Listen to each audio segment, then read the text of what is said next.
welcome back to the Gen X Remix, Midlife Laughs and Next Acts, the podcast for bold women who are ready to build a business that actually lights you up and escape corporate. Yes, in that order. I'm your host, Tabatha Jones, the corporate escape Sherpa, and today's guest is a master at building something that really fits on her terms.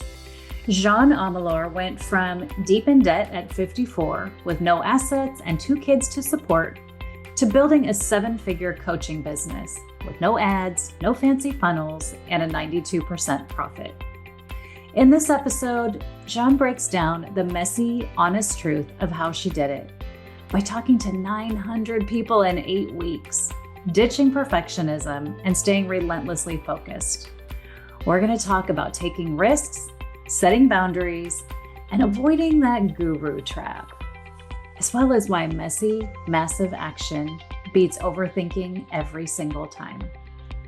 If you've ever thought it's too late or too risky to go all in on your dream, this conversation is going to light a fire under you. So let's jump in. Jeanne, welcome to the Gen X Remix. I'm so happy to have you here today. Great to be here, Tabatha. Oh my gosh. So we're going to dive into your whole story. But before we get going, we'd love to hear a bit about your own remix story. Sure. About 6 years ago, I was at the next level of being down and out because it wasn't the first time. And well, I started my business 13 years ago. And it was doing okay, but then, stuff happened and I had to move and, life bomb hit my life. And we had to move to the Midwest. And the strategies that I was using, which was all, old school networking, which is all that I knew, really weren't working. And I thought, well, I really got to figure something else out because I was deep in debt. I'm a solo parent, 2 daughters, and I was 54 at that time. And I just thought I owned nothing. No assets, no nothing, no 401k, nothing, just debt, pure debt. Now, most people in that situation would be pretty much panicking. It wasn't great, but I thought, okay, this is where it is.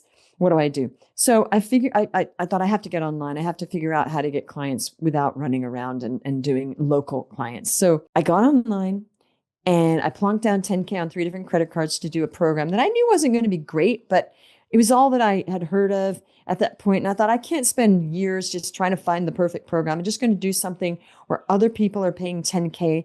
And at least we know the level of people at least have, invested 10K. Went in, it wasn't great, but it got me online. They were trying to teach me ads. Ads don't work. They weren't working 6 years ago. They're certainly not working now for coaches. And I just figured out how to get clients online with no ads. Okay. They told me, I said, what do I do? Ads aren't going to work. And they said, no, they won't work. And I said, oh, okay. Well, I just paid you 10K. So what are we doing?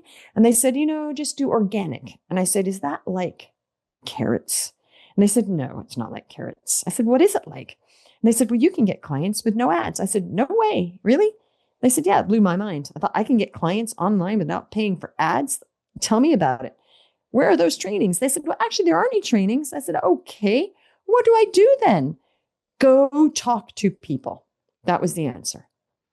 Go talk to people. I said, okay, I'm going to do that. So I started talking to people and I figured out by talking to people how to get high ticket clients online within 8 weeks. And then people started working with me because it was so simple and I didn't have branding and marketing photos and all sorts of fancy funnels and stuff. And 5 months later, COVID started. I was well positioned and we were to help a lot more people. And it just kept going. It was already going well. I don't know if COVID even helped me. I think it just didn't hurt me, And then I got to $1 million in 17 months on my own at 92% profit. Wow. That's extremely impressive. Kudos to you. Thank you. It's so interesting as you're telling your story, the ding, ding, dings are happening for me because a big part of my corporate escape Sherpa program is making sure people don't fall into those traps of paying $10,000, $15,000 for coaches that aren't necessarily giving them exactly what they need. So I love that you tapped on that.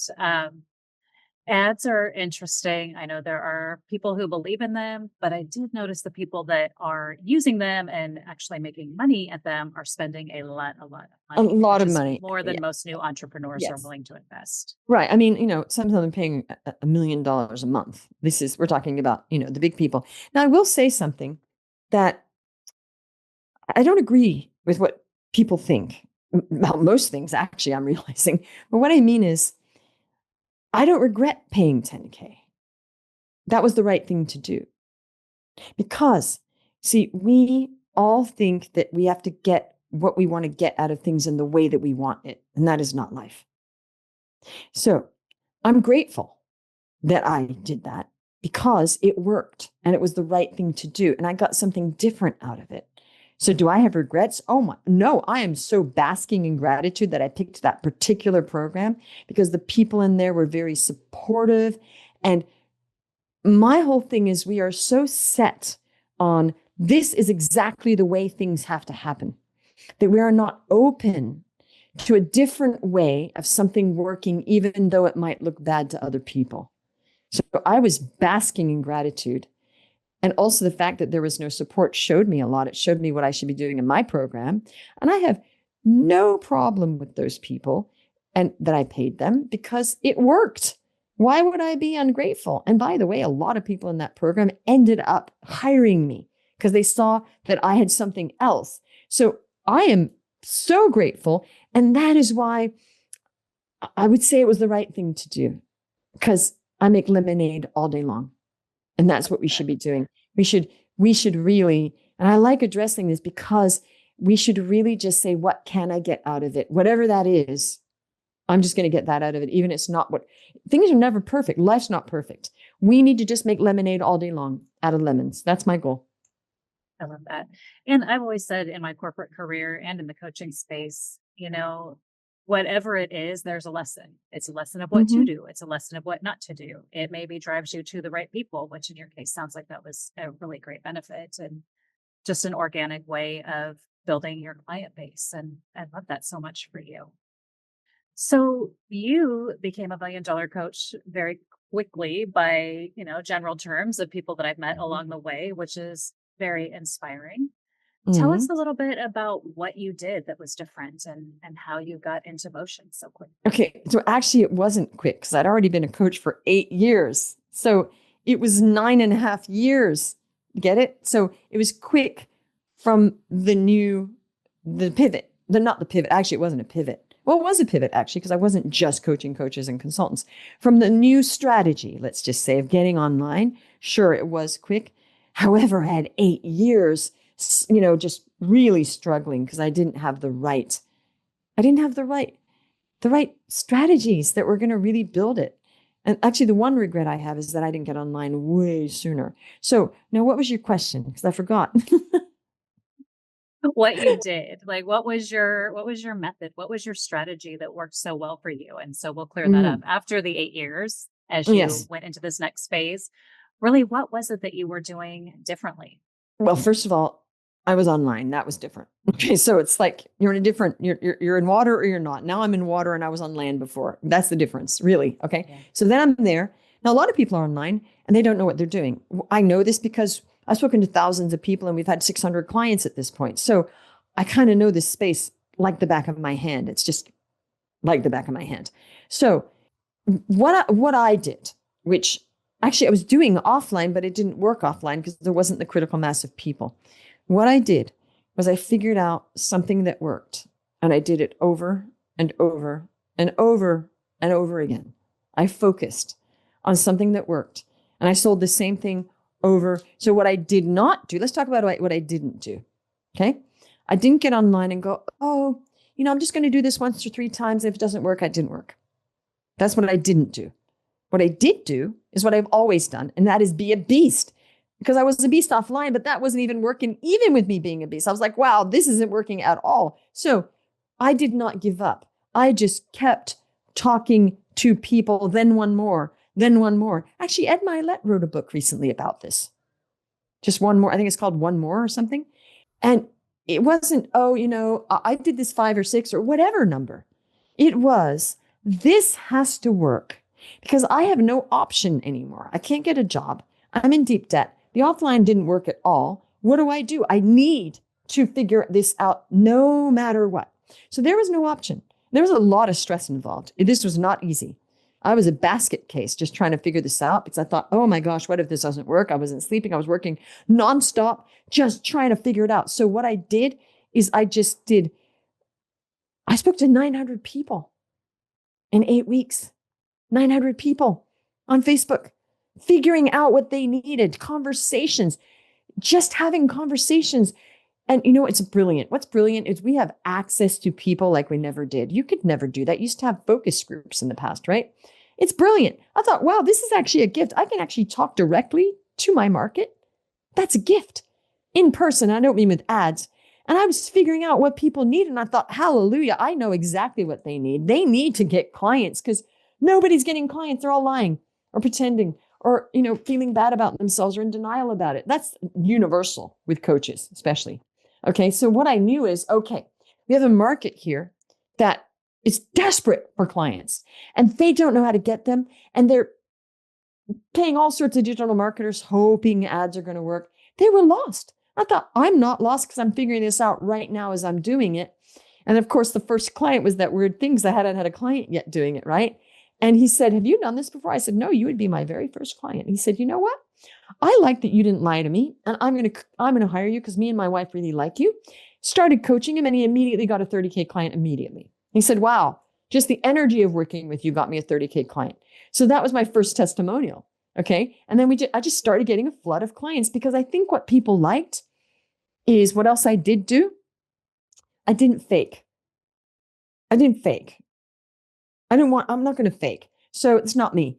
And I'm not going to go on social media and pretend. So I was just raw. Hey, you know, I figured out how to get to 10K months. Oh, hey, I figured out how to get to 30K months. Oh, they saw it go up. And my videos were so raw and so unproduced.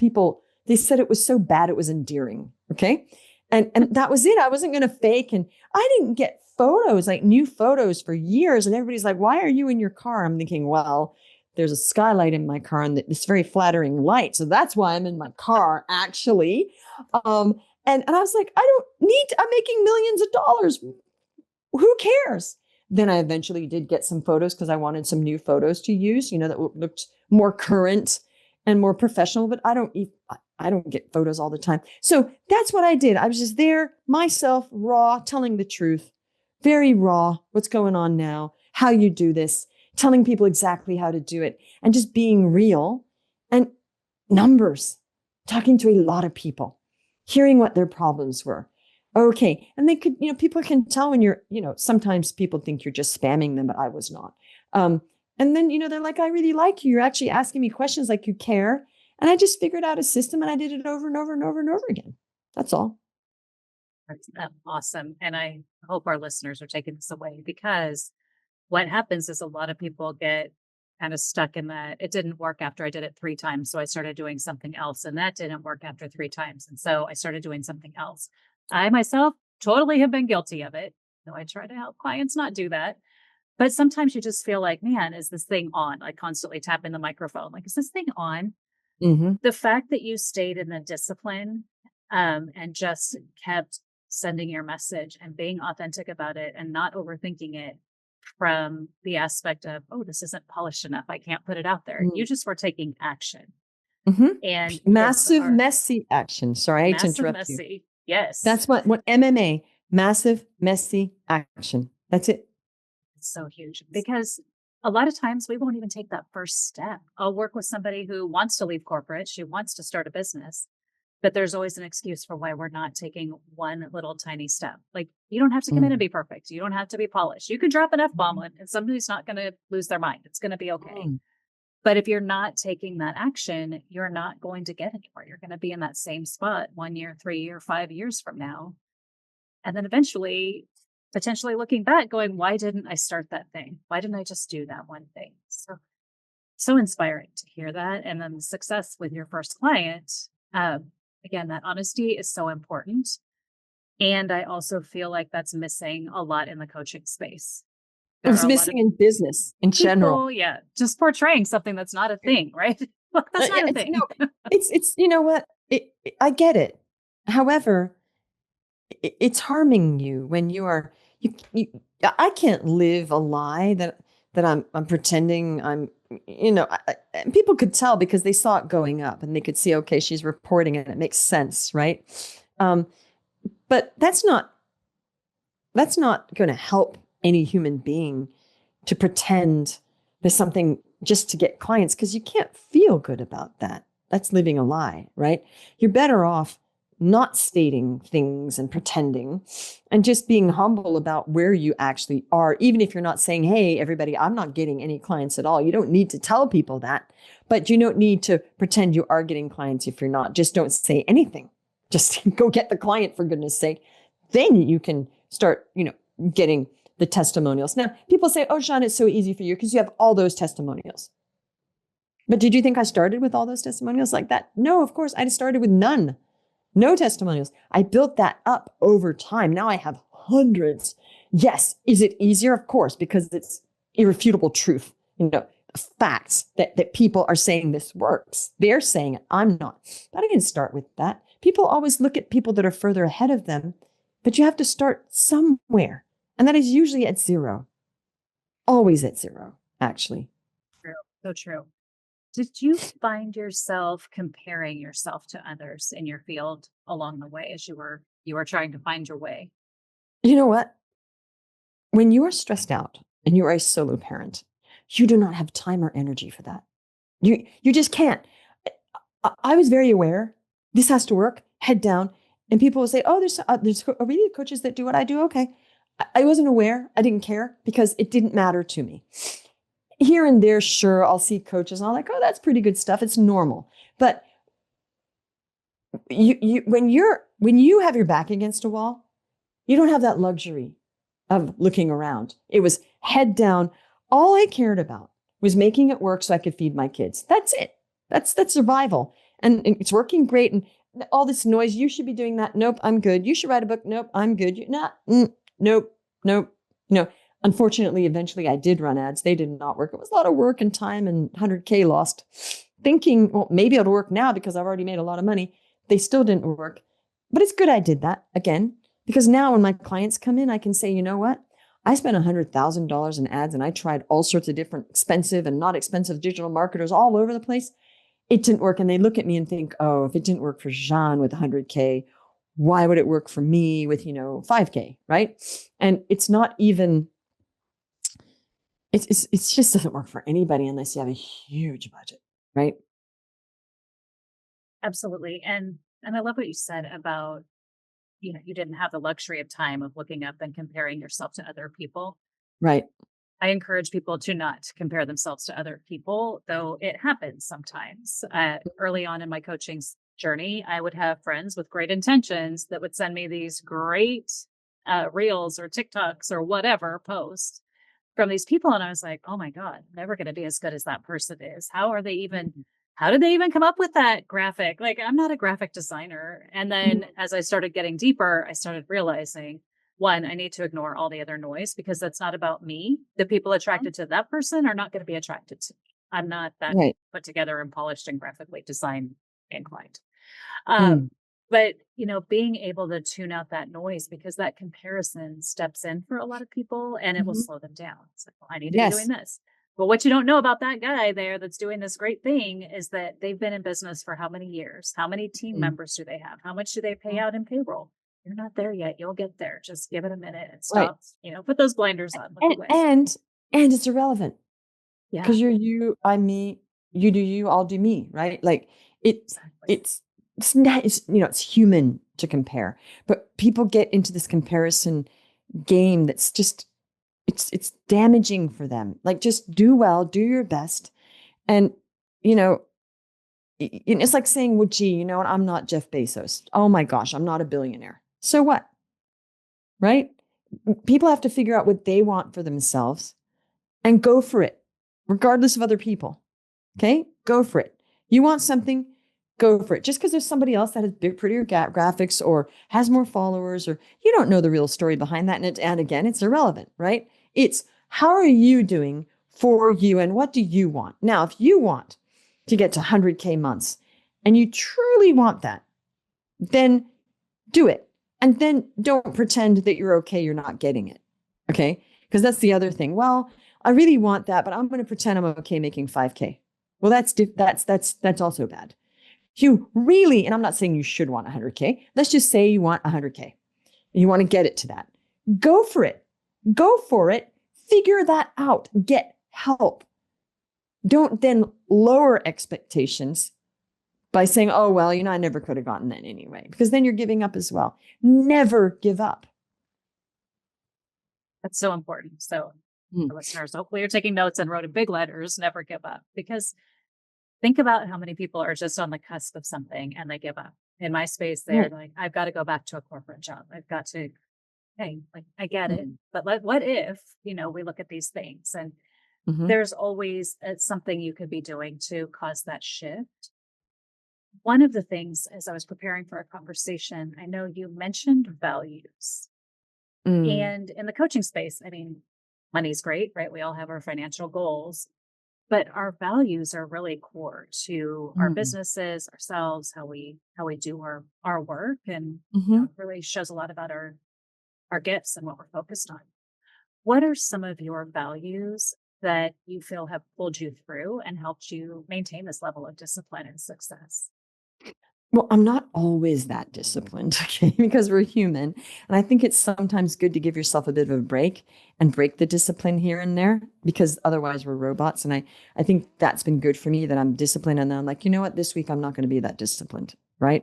I'm different than most people.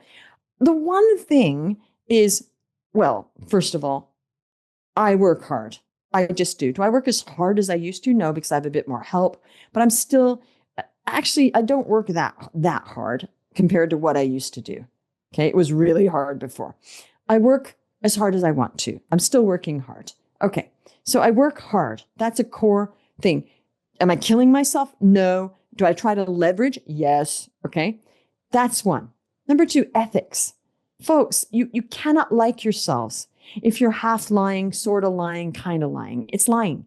It's just lying. And I think there's actually a book called Lying or something. Elon Musk was recommended a couple of years ago. And they were saying in the book that people who lie, let's look at it from a non-moral view. Okay. People who lie are actually damaging themselves. It damages you and your brain to lie. So even from a non-moral, ethical thing, just from a purely scientific thing, lying is bad. We are in a culture where it's just okay to lie all the time. And it's on every single sitcom. The kids are lying to their parents and we're supposed to laugh at that. I was shocked when I started noticing this. So I'm thinking, wow, we're supposed to laugh because that kid just lied to the parents through their teeth? That's wrong. And it's supposed to be funny. It's all about lying and how funny that is that we could, lied to somebody. So you might not think it's lying, but when you are not properly explaining what you're going to do for something and your services, it's still lying. That you say we're going to do this and it's not really that, and it's sort of an exaggeration, it's lying. Okay. And I'm just very down the line about this because I've been lied to many times with service people and, yes, we're going to do that for you. Oh, you're not doing that. Oh, we never said that, but it's in the contract. Okay. So really get to a point where you want to honor your word. It's in the 4 agreements, actually. Okay. If you say you're going to do something, do it. Always do it. If you forget, go back and do it. That's also in your life. Like I'll say I'm going to do something and I literally sometimes forget. I'm like, wow, I just forgot. I'm going to go do that because I told that person I was going to do it. Okay. Things happen sometimes. I generally try to write stuff down and make sure I do it. So do exactly what you say you are going to do and be very honest about exactly and transparent about what your services are, what the delivery, and don't lie about your results. It's not okay. I know everybody does it. It's not okay. It's never okay. So those are the 2. And then hard work and ethics. And what's the other one? There was another one. Can't remember. Hard work, ethics. I heard the lying and being transparent. Results. So the other one is results.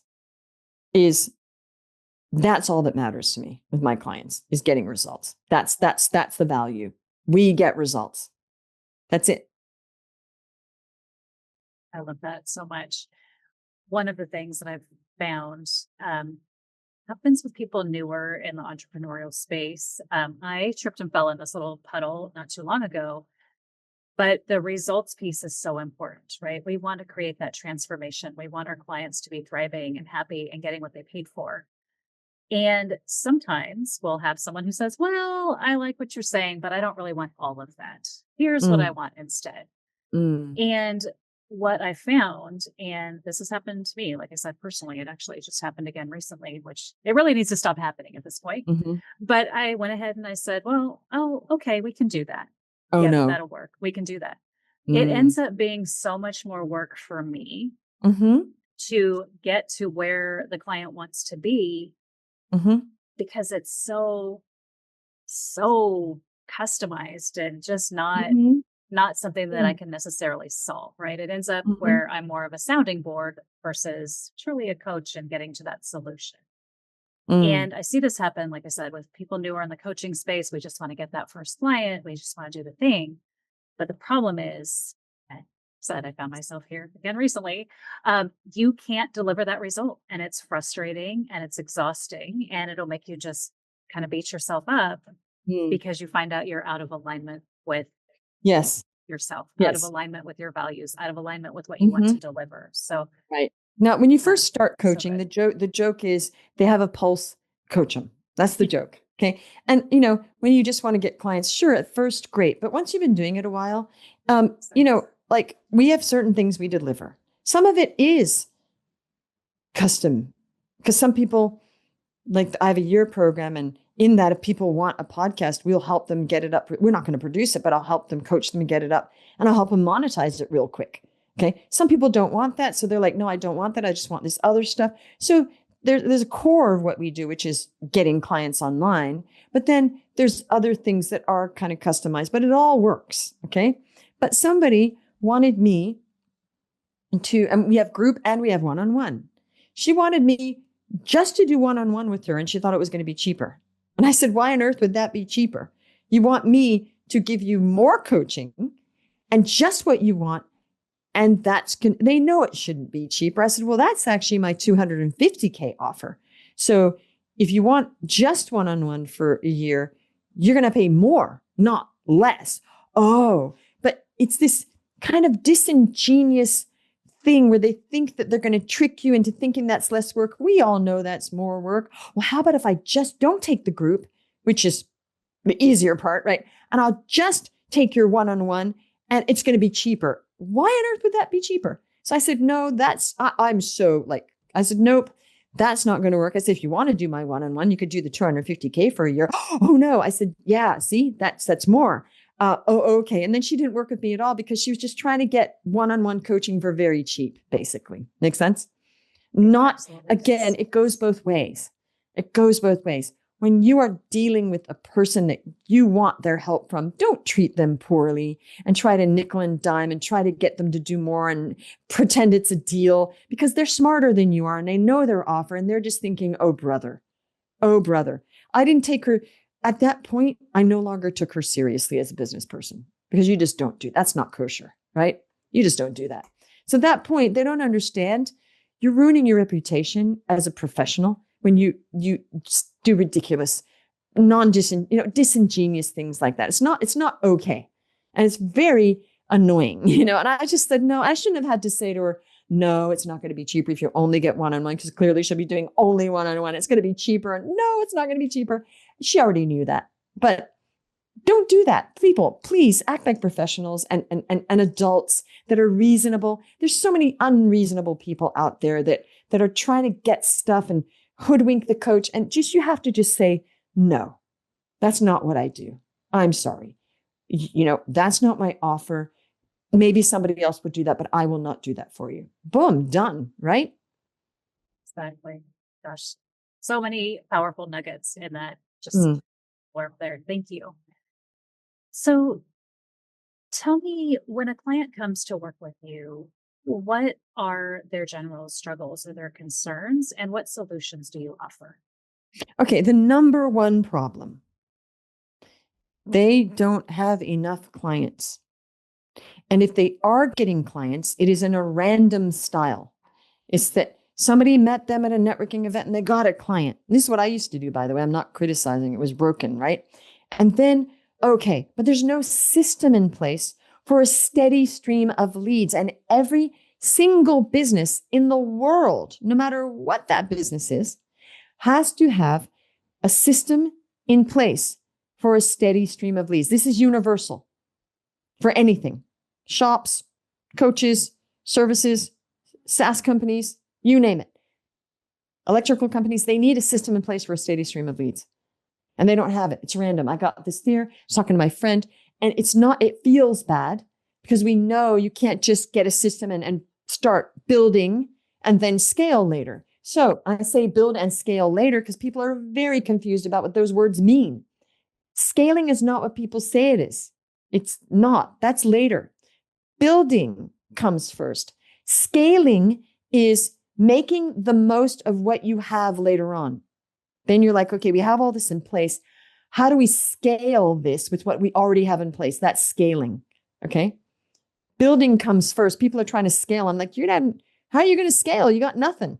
You got no clients. You don't scale one client. You build your business, get systems, people working maybe, then you scale what's going on. Does that make sense? This is a big misunderstanding with business people. And they're just, I'm going to scale my coaching business. So I just say, sure, we'll help you scale. Because I'm like, they're not going to understand that. Just wanted to, educate people a little bit. So number one problem, not enough clients, no system in place to replicate, no key. There's no fishing rod. They don't have a fishing rod. So it's random. They might catch a fish, maybe. And then they're like, oh, I hope I catch another fish. Also, hope ain't a strategy, folks. There is no hope in business. Actually, I say that when I'm speaking on stage. There's no hope in business. There is action. See what happens. Action. It's all a test. Business is one long series of testing. When you understand that concept, you don't feel bad anymore because you're not that person just wanting to hit a home run. No, a baseball game is not just a bunch of home runs. Are we agreed on that?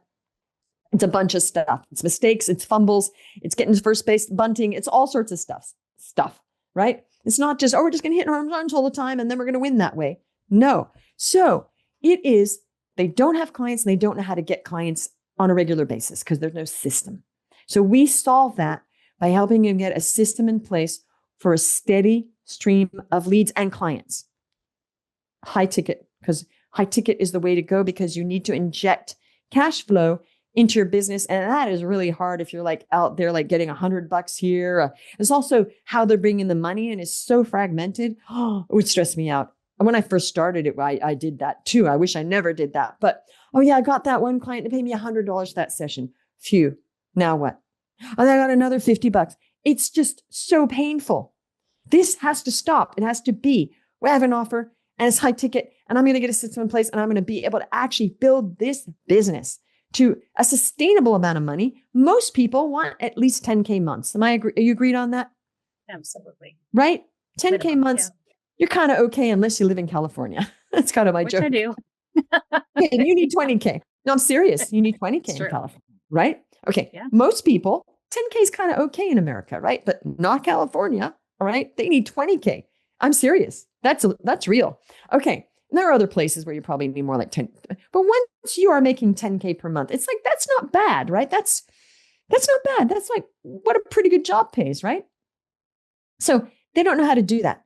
That's a big pain. And I see the pain. It's just this pain and torture that is going on that I want to relieve people of pain. I hate seeing people in pain. It's like I cannot stand seeing people in pain in any way. Okay. So that's the thing. How do we fix this? How do we change their lives that they can just think, I have a plan. I get up every morning. I have a plan. I can do this over and over again. And then once they get that one marketing avenue in place, then we say, okay, let's get some help with that. Get some VAs, help them how to train them, buy some time back. Then we find another marketing avenue. But you don't do it all at once. You integrate one plate spinning first, then you get another. Then that's all working. Then you get another. They aren't doing this right. It's all at once, everything all at once, badly done. no focus. That's not how things work. Integration. So that's what we solve. And though that is the major problem. And the fact they're not getting clients causes all sorts of other psychological problems like lack of confidence. I'm never going to be able to do this. I'm not worthy of this. If they just got one client, guess what? That sorts out your confidence problem. You know what sorts out confidence? Getting clients. It's not the other way around. So if we sort out this first problem, everything else is fine. But everybody's working on, oh my gosh, I'm just not confident. And that's because you don't know how to get clients. Does that make sense? Like as soon as you know how to do that, why would you not be confident? You have the client, the cash is in the bank. Boom, let's do it again. Making money sorts out all sorts of problems. Trust me on that, Tabatha. Oh, I know. I get it. Huge difference there. Oh my gosh, so valuable. So if people would like to learn more, what is the best way for them to connect with you? I'm all over the place. I'm on Instagram. LinkedIn is probably the best place. Also my website, jeanneomlor.com. You can book a call on there. I'm on Instagram, Facebook, LinkedIn. You can find me on my website. Everywhere. I'm also on YouTube because my podcast is on YouTube as well. I miss some of those messages though here and there. So probably my website might be the best if you want to reach out. Perfect. YouTube does send a lot of notifications, so things get a little buried in there, I've noticed. So I get that. All right. Well, we'll be sure to share all of your connection links in the show notes. And this has been just so valuable. But what is one final bit of advice or inspiration you'd like to share with our listeners before you go on your way?